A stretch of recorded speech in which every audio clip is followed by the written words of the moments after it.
Kukaribisha mtazamaji wa kipindi cha Teknoleo. Katika kipindi cha leo tumeweza kuangalia ubunifu wa teknolojia nchini Tanzania na pia kwa ujumla chini ya jangwa la Sahara. Katika ubunifu huu leo umefanyika katika eneo la Mlimani City hapa jijini Dar es Salaam, ikiwa chini ya Tume ya Taifa ya Sayansi na Teknolojia, wakiweza kuibua vipaji vya Watanzania na ubunifu wao wa teknolojia ndani na nje ya Tanzania. Maonyesho haya yalikuwa yanaweza kuwapa fursa vijana kuonyesha uwezo wao wa teknolojia, kuweza kukutana na watu tofauti tofauti ambao wanaweza kuwasaidia kuendeleza ubunifu wao nchini Tanzania. Na leo kwenye kipindi hiki utaweza kuwaona sasa hawa baadhi ya wataalamu ama tunasema wabunifu wa teknolojia hizi za nchini Tanzania, na hapo utaweza kupata fursa ya kusikiliza mitazamo yao kwa ndani na nje ya Tanzania, wanafikiria nini kufanya baadaye. Nikaribishe tuende tukawasikilize wabunifu wetu nchini Tanzania. Hadithi hapo ni mfumo wa simu ambao unawezesha waandishi au wale wa mapublishers wa vitabu na story mbalimbali kuweza kuweka story zao kwenye simu na kuwezesha mtu akiwa mahali popote na wakati wote kuweza kusoma na kusikiliza hizo story na ni za Kiswahili. Ubunifu huu ulianza vipi kuanzisha? Kwa hiyo tutambua changamoto. Kuna changamoto nyingi katika hatua kuanzia kuandaa kazi za waandishi, kuzipublish kwenye vitabu ambao ni gharama kubwa sana, lakini pia wanapata tatizo katika kutafuta masoko. Sasa hivi watu wapo kwenye movement. Utakuta mtu anatoka ofisini jioni, mtu hana muda wa kwenda kufuata vitabu kwenye maduka na uza vitabu. Na wakati mwingine waandishi wenyewe watakuta wanaibiwa kazi zao wakiziweka mtaani. Kwa hiyo tukaona tunanisha na mfumo ambao ni rahisi, ambao mtu akiwa tu kwenye simu yake mahali popote wakati wowote anaweza akasoma na kusikiliza story mbalimbali kutoka kwa waandishi wanaowapenda. Basi hapo wazo la hadithi hapo ikawa limekuja kwetu na tukaifanya hiyo kazi. Kwa kweli Sahara Spark kwa mara ya kwanza imetokea mwaka huu, inatusaidia kwanza kuonesha kazi zetu kwa watu, inatusaidia tunapata kukutana na wateja wapya, kuonesha kazi zetu kwa wawekezaji na wadau wengine, inatuongezea mvuto kwa watu, wanaanza kutambua kazi zetu. Kwa hiyo sisi hasa imetusaidia katika kutuongezea soko kubwa, imetufikisha kwa watu, tunapata maoni pia kutoka kwao, wanatuambia bwana tuongeze hichi, tupunguze kipi. Lengo sasa ni kufikia uwanja mkubwa wa watu zaidi. GUAVAY WAVAY Company Limited ni kampuni inayojishughulisha na uzalishaji wa mbolea ya mboji, na mbolea hii inatokana na uchafu unaooza. Uchafu unaooza na maanisha ni uchafu ambao ni kama mabaki ya mimea, uchafu unaopatikana masokoni, uchafu unaopatikana majumbani na uchafu unaopatikana kwenye food processing industry. Kwa ubunifu wetu ulianza mwaka 2014 tulipokutana na vijana, tuko jumla wanne, mimi mwenyewe William, Ahad Katera, Latifa. Kwa tulikutana pamoja tukaanza kudiscuss jinsi gani ya kuaddress haya matatizo ya uchafu Dar es Salaam. Kwa kuna ripoti mbalimbali ambazo zinaonyesha mji wa Dar es Salaam kuwa mchafu sana, na huu mji bado unakuwa kwa spidi sana. Inakadiriwa kwamba kufika mwaka 2025 mpaka 2030 population ya Dar es Salaam inaweza kuwa double, kwa kutoka milioni 7 mpaka milioni 10. Kwa unaona jinsi gani population inazidi kukua, kwa tatizo la uchafu pia litazidi kukua na kukua. Kwa sisi kama vijana wa jasiriamali tukakaa chini na kuanza kufikiria jinsi gani ya kutatua tatizo kama hili. Kwa tukafanya research mbalimbali, tukaja kugundua kwamba 50 to 60% ya huu uchafu wote ni organic waste. Na maanisha nini? Uchafu unaooza. Kiasi kwamba uchafu huu tunaweza kuutumia mara ya pili ukawa kitu muhimu ambacho pia kikaja tena kwa jamii, kikatumika tena kwa mara ya pili vile vile. Kwa hii ndio idea ikaja kwamba tunafanya composting. Kwa sasa hivi industry yetu iko Gongo la Mboto, sehemu moja inaitwa Kikuta. Kwa pale tulipata management contract na Ilala Manispaa, wakatupa plant ya kufanya production na mashine moja na windrow 7. Kwa sasa hivi tunafanya small scale production ya kawaida kiasi kwamba tuna uwezo wa kuzalisha tani 1.8 kwa mwezi. Na mbolea yetu tunawauzia kwa sasa hivi, tunawauzia watu wanafanya organic farming, watu wanafanya landscaping na pia watu wanaofanya kilimo cha mboga na matunda. Yeah. Na bei yake ni nafuu sana ukilinganisha na bei za chemical fertilizer. Kiasi kwamba hii bei yake ni 600 kwa kilogram. Kwa na package mbili sasa hivi, kilo 20 na kilo 40. Kwa maana yake mfuko wa kilo 20 ni kama 10,000 tu.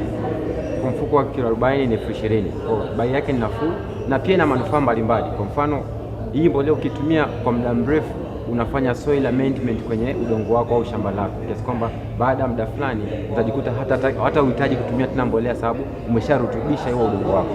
Pia mbolea hii ni nzuri kufanya, inakusaidia kufanya umwagiliaji sababu hii mbolea inatunza sana maji. Kiasi kwamba unapomwagilia unaweza kumwagilia maji kidogo na shamba likabaki na unyevu na mimea yako ikastawi vizuri.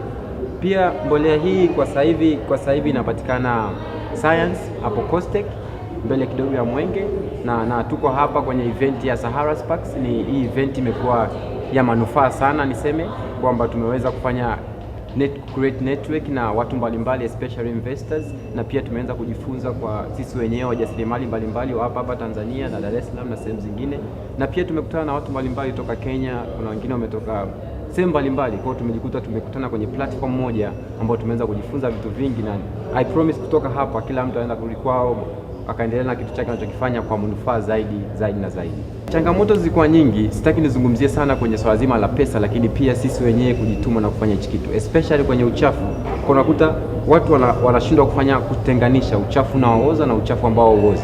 Unakuta uchafu, utakuta maplastiki yako hapo, unakuta electronics waste ziko hapo, unakuta glass waste ziko hapo. Kwa changamoto sisi tunapokuta uchafu, rundo ya uchafu, kuja kufanya sorting, kutenganisha kati ya uchafu unaooza na uchafu ambao hauozi ni changamoto kubwa sana. Pia ushirikiano na baadhi ya stakeholders mbalimbali, sababu hili swala ni kubwa sana kulifanya sisi kama sisi inakuwa ngumu. Kwa unavyoomba partnership na kama serikali au manispaa au NGOs ambao ziko nazo zinafanya hichi kitu, bado ni changamoto mbalimbali kiasi kama mtu anashindwa kuelewa jinsi gani ya kukaa na kufanya kitu kama hichi pamoja na hali kama hizo. Kwa changamoto ziko nyingi sana boss. Jina langu naitwa Nectar Richard, niko form 2 na pia nasoma shule ya Jangwani, na nimekuja hapa Sahara Sparks kuonyesha ubunifu wa teknolojia. Niko chini ya Apps and Girls, na ubunifu wa teknolojia ni inahusu wanafunzi walioacha shule ambao wako kuanzia kidato cha kwanza mpaka cha 6, walioacha shule kwa sababu wameshindwa kupata hela kwa ajili ya school fees au kwa ajili ya kununua vitu vya kuvalia kama uniform na vitu vya kufanyia kazi nazo kama penseli, madaftari. Kwa hiyo ninachofanya kwamba nakusanya donations kutoka kwa wanafunzi, na pia ninatoa harambee kutoka kwenye website yangu ambayo nimeitengeneza, ipo inategemea kuwepo online mwisho wa mwezi huu. Na kuwepo Sahara Sparks panisaidia kujua kwamba kuna jana waliongelea mada kwamba wanawake tunapewa kipaumbele fulani kuliko wanaume kwa sababu sisi ni wanawake, na nimependa hicho kipengele kwa sababu ni kweli nimekiona, na wakanifunza jinsi kwamba niwe free kwa kile ninachoenda kufanya kule ninapokwenda. In fact kama nikipewa kipaumbele nisipopewa, lakini ndio hivyo lakini ndio nilichojifunza. Na pia wakasema kwamba kama kuna wish moja sijui Magufuli kama anaweza kalipa, hata nikapenda wish ambao Madam Karo alisema ni kwamba watoe wale watu ambao wanaokandamiza wasichana au wamama kwa wanachoenda kufanya katika maisha yao mbele. Website yangu nilipo form 1 naanzia, nikakutana na Apps and Girls, wakaanza kunifundisha jinsi ya kukodi, kunifundisha nikachukua kama miezi 6, wakaanza nikazia na HTML ambayo ndo language ambayo ndo naanzia nayo. Nilipomaliza hapo nikaanza kukodi kidogo, alafu baada hapo hiyo website nilipoanza kutengeneza ndo bado ndio kutengeneza, lakini lengo kuu la kutengeneza website ni kuwasaidia wanafunzi wenzangu kama hapa. Mpaka sasa hivi toka nilipojifunza nimekuwa nikijulikana mahali ambapo ni positive, ambapo niko exposure kubwa sana kama kule UN, kule US Embassy, hapa Sahara Sparks. Yani nimejulikana sehemu nyingi sana, na nimeweza kuendelea kujifunza vitu vingi sana kutokana na jinsi ni pale unapofanya idea yako afu na kupresent kwa mtu, unakuta kwa sababu inambidi asikilize, atasikiliza, lakini anakuambia nitakutumia message au nitakuita. Pale hiyo ni changamoto kweli, unaweza kumfuatilia tena kama unaweza kumsumbua, ni changamoto kweli, na mimi najaribu kweli kupigana nayo, lakini ni vigumu sana. Kwa jina naitwa Asha Bas, nina miaka 17, nimemaliza kidato cha 4 mwaka jana. Mimi ni project ya Apps and Girls NGO. Nimeweza kuinnovate my own idea ambayo inahusu vijana. Kwa hiyo mimi ni programmer, natengeneza websites na mobile app, na code, yani natumia ya ubunifu wa kucode ili kutengeneza those innovations. Nimetengeneza NGO inaitwa Auratin. Ni platform ambayo inasaidia ku raise awareness ya afya ya kijinsia kwa vijana, ambapo kijana yote anaweza kaenda online akauliza swali na kupata majibu kutoka kwa expertise, madaktari au manesi. Pia we conduct seminars mara 2 kwa mwaka. Ubunifu nilianzia wakati bado nipo shule kidato cha 3 mwishoni, nikawa nafanya coding kwa sababu Apps and Girls NGO ilikuwa inakuja shule, nilikuwa tukifundisha coding. Tulipomaliza shule tukawa na likizo kidogo, kwa hiyo tukawa tunatumia muda wetu kufanya coding nyumbani, na siku nyingine tukitaka msaada kutoka kwa mentors tunaenda hub tunapofanya hizo kazi za programming skills. Na mpaka tumefanikiwa, nimegraduate this year. Nimepata cheti tayari cha programming skills, entrepreneurship skills na innovation. Na matarajio makubwa sana kwa baadaye. Kwa mfano, sasa hivi mimi ni member ninayejulikana na chuo cha Science ya America, Junior Academy of Science. Pia nimeshiriki katika mashindano mbalimbali na nimeweza kufanikiwa. Sasa hivi nipo katika semi-final ya Global Competition Technovation Challenge. Kwa hiyo kutokana na mafanikio hayo madogo na kukutana na watu wakubwa sana, sasa kutokana na mafanikio madogo, kwa hiyo na brighter future, na hisi na imani nitafika mbele zaidi ya hapa. Na washauri wasichana wenzangu, msijiweke nyuma, kwa sababu pia mimi ni msichana, si mkubwa kupitiliza kuogopesha kwamba like I have to be older to do that. Hapana, unaweza you have to have that motivation kwamba mimi ninaweza kufanya kitu fulani. Kuwa na role models and jaribu kuweka mipangilio na dreams na ndoto kwamba mimi nataka nifike pale. Chukua steps 1, 2, 3 mpaka utafika, usikate tamaa. Serikali ninaomba wawezeshe ipewe pia teknolojia, ipewe kipaumbele kwa Tanzanian societies. Kwa mfano President Obama, the excellence, amepitisha mkataba wa kwamba kila shule ya serikali ya Amerika ina lazima mwanafunzi asome kompyuta. But if we had that in Tanzania, watu tungefika mbali. Kwa hiyo teknolojia ni mwanzo wa maendeleo. Naitwa Mariam Gonja, nimetokea kitengo cha ubunifu, Tume ya Taifa ya Sayansi na Teknolojia COSTECH. Leo nimeshinda award kutoka UNDP.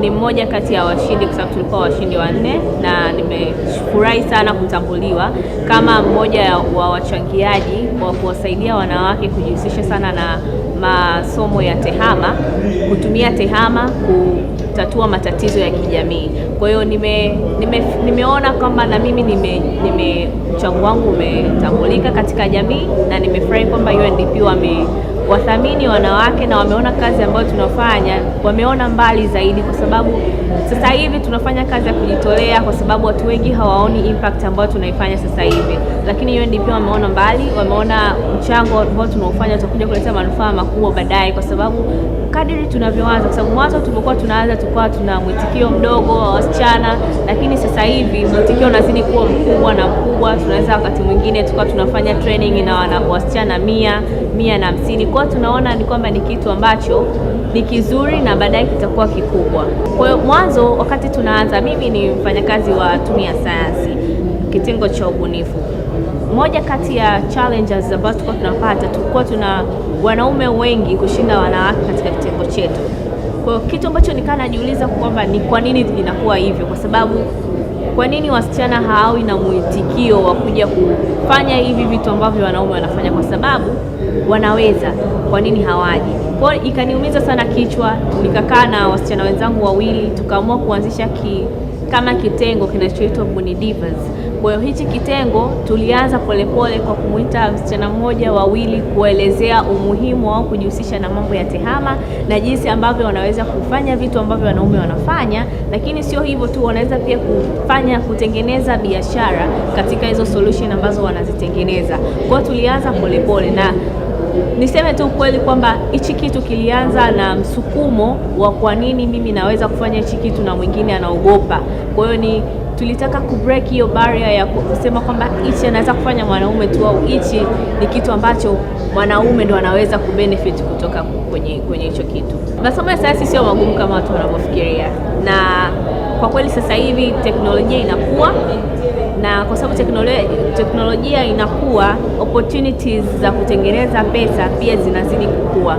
Kila mtu ana 60% angalau au 70 anatumia teknolojia katika maisha yake, hasa vijana wa siku hizi. Ni wasichana au wavulana wengi wanatumia teknolojia bila wao kujua, au bila kujua opportunities ambazo wanaweza kuzipata katika teknolojia hiyo wanayoitumia. Unakuta mtu anatumia simu, ana Android phone ama ana iPhone, lakini hajui opportunities ambazo anaweza kuzipata kupitia tu simu yake ya mkononi. Kwa sisi ni kazi yetu kuwaelekeza, kuwaonyesha, kuwafungua macho, kuwaonyesha hizo opportunities ambazo zipo, ili wao sasa watumie, kwa sababu skills wanazo, uwezo wanao, ni kuwaonyesha tu opportunity ilipo.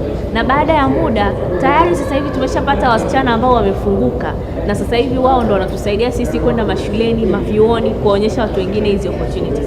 Kwa mimi mwitikio wangu ni kwamba tufunguke, tuwe tayari, tuwe flexible kujifunza vitu vipya, kwa sababu teknolojia in 5 or 10 years to come itakuwa mbali sana. Sasa itakuwa huu ndo muda wa grab opportunities zilizopo, huu ndo muda kuanza kufanya biashara, kwa sababu watu wengi sana wanakuwa na teknolojia jinsi inavyokuwa, na watu wanakuwa. Ukiangalia watu wenye smartphones sasa hivi ni wengi zaidi.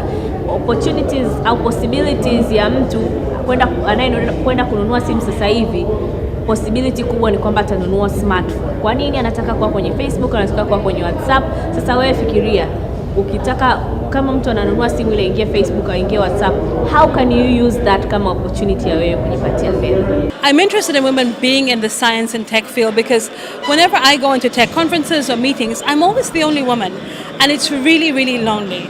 And I think women add so much to the conversation.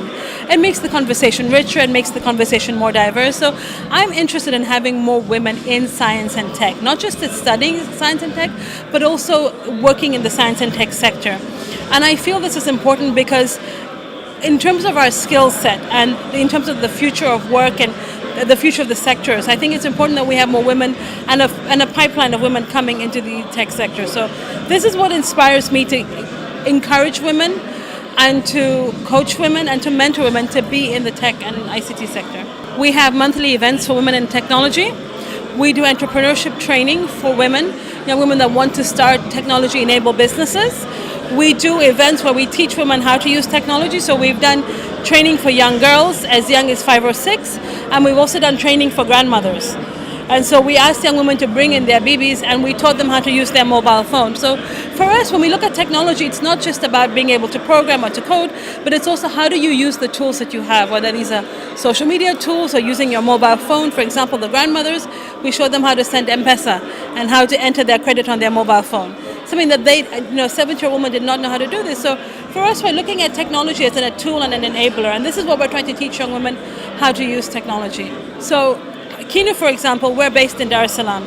So we work mostly with the community in Dar es Salaam. But we work with living labs and hubs that are across the country. There's a living lab in Mbeya, there's a living lab in Iringa, there's a living lab in Segerema. So we're working with hubs and labs across the country to be able to strengthen the hubs and the labs, but also be able to do training. For example, 2 years ago, I was in Iringa with the Iringa Living Lab, doing training for the entrepreneurs. And we did one session with women, the female entrepreneurs at the Iringa Living Lab, and helping them to grow their businesses, to look at what's working, what's not working, how can they expand their market. And so we travel a lot. I travel a lot personally, and working with women around the country, helping them to grow technology-enabled businesses. Well, I think what I would really like to see is more women being hired in technology roles, so not just studying BCom or bachelor's in science and engineering, but being hired in the private sector, absorbing more women in these roles and public sector. But I'd also like to see an attitude change and a mindset change about why women should be in this, the IT and tech sector. And I think that has to be both ways. That has to come from the bottom up, and it has to come from the top down, so that we meet and to have more dialogue around why we need women in tech, to find champions within public sector. There's a lot of amazing women working in engineering and science and technology in the public sector that could be champions and could be mentors for younger women that want to develop into these roles. Yeah, on yesterday's panel, the Women in Technology panel that we had at Sahara Sparks, one of the things we were discussing was the challenges for young women, wherever you are in Tanzania, to enter a career in science and technology. And we realized that it's a mindset change that has to come from the family level. families have to be willing and open to have young women that are going to study science in school, that are going to study physics and chemistry, and then go into a career of science and technology. So we realized when we were discussing this on the panel that it's not about whether you live in Dar es Salaam or whether you live in the village. It really is about your mindset change, and family plays a huge role in supporting young women to be able to fulfill the career dreams that they want to fulfill. No, I don't think you have to have a degree to use technology. You see people on social media, people downloading apps. I don't think you have to have a degree. I think you have to have a skill set. And that, I feel, is really important. And that's something I'm really passionate about when it comes to young women and young men in Tanzania, is how do we grow this skill set that can then be transferred, whether they're starting a business or whether they're going into employment. So I don't think you have to have a bachelor's to use technology. But I think you have to want to learn, and there has to be places where you can go to learn. And that is why hubs and labs are so important, because they provide you with a safe environment where you can get the expertise about technology and you don't have to have a bachelor's or master's. Tunamna kuwafikia watu sio kwamba tunamfuata mtu, lakini kwanza kabisa tunatumia watu kama TBC ambao ni washirika wetu wa karibu, wana kipindi ambacho ni cha teknolojia, na mara nyingi wanafanya mahojiano na wabunifu mbalimbali wanaotokea pale. Lakini njia nyingine tunatumia mitandao ya kijamii pamoja na tovuti kutangaza nafasi mbalimbali za watu kuweza kushindania tunayoita seed fund au hela ya awali ya biashara yako, na mara nyingi wamekuwa wanaipata hii kwa ajili ya kuanzisha biashara zao.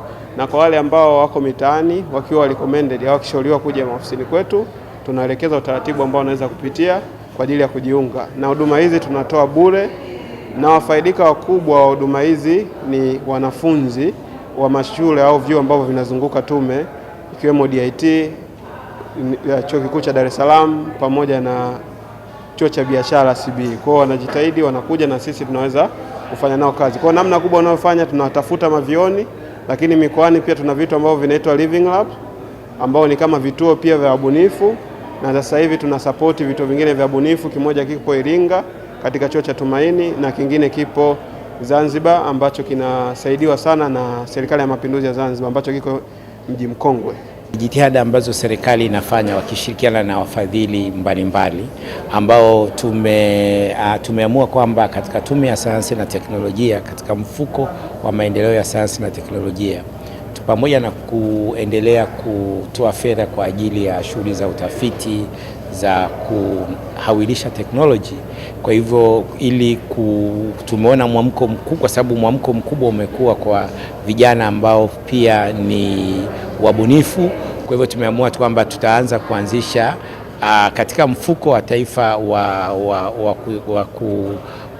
wa kusupport maendeleo ya sayansi na teknolojia, tutaanzisha fedha maalum. Tutakuwa tunatenga fedha maalum kwa ajili ya kuwapa vijana ambao watakaokuja na ubunifu wao ili kuweza kuendeleza sekta ya teknolojia na habari au TEHAMA kwa upande mmoja, kwa sababu TEHAMA ni sekta ambayo sasa hivi imekuwa mtambuka, inaingiliana na sekta zote zingine za uzalishaji na utoaji wa huduma. Kwa hivyo tumeamua kwamba kwa kushirikiana na serikali ya Finland tutaanza kuwa na mfuko maalum. Ni imani yangu mtazamaji umeweza kufahamu sasa jinsi gani Watanzania wanavyokuwa na ubunifu tofauti wa teknolojia, jinsi gani wanaweza kuchukua hizo fursa za ubunifu tofauti katika kuweza kufanya ujasiriamali na kuweza kujikuza na kufanya kwamba ndio ajira zao.